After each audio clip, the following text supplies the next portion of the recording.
কলকাতা আসলো এডমিট কলকাতা আসলো কলকাতার থেকে ওই তো ত্রিপুরা তানছে 3-4 দিন হয়েছে। কি নাম? দিলীপ চক্রবর্তী আমার নাম। তো এখানে মেয়ের বাড়ি ওই বনকুমারী আর কি। তো মেয়ের বাড়িতেই আছে। কালকে সকালবেলাও আমার মামি আইয়া গেছে। কি নাম আপনার মামির নাম? মামির নাম হচ্ছে মমতা চক্রবর্তী। আচ্ছা। তো এই বাড়িঘর পয়সা টুসা হয়ে গেছে। আজকে সকালবেলা আইছে ওই পোস্ট অফিসের আরডি করে আমার মামি। তো মনে করছে আরডির টাকাটা জমা দিব, পোস্ট অফিসে যাইব।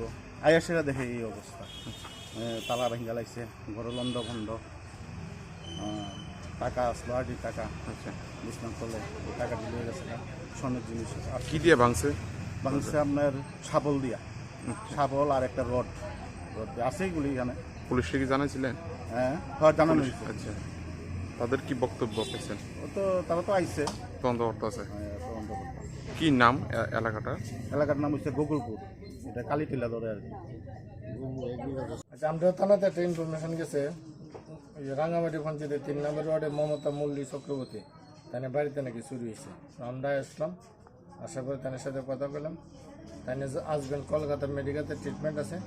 পরশু দিন গেছে জেনে, কালকে দিন আসলো না, আজকে আবার আইসি ব্যাক করে কলকাতাতে। আইসারে দেখে গেট তালা, দরজা যখন গেট খুললে দরজাতে ঢুকছে, দেখে দরজা ভাঙা। কি নিচে তাই দরজা ভাঙা পুরো, তাই এলাকার লোকজন ডাকাইছে। তাই টাকা রেখে গেছিল 70,000 টাকা। তাই পোস্ট অফিসে কাজ করে, আরডিতে আরডি করে কি মানুষের আরডি বইটি করে 70,000 টাকা আর একটা বালা, 3 জোড়া কানের নিচে কি মিলে প্রায় 1 বছর থেকে অল্প কিছু বেশি স্বর্ণালঙ্কার আছে।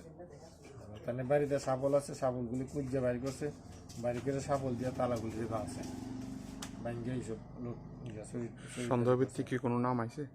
না, এমন তো কিছু সন্দেহ করা যেতেছে না। দেখা যাক, বাড়ির মালিককে জিজ্ঞাসাবাদ, সিক্রেট জিজ্ঞাসাবাদ করে কোনো ক্লু দিয়ে নিতে নেই।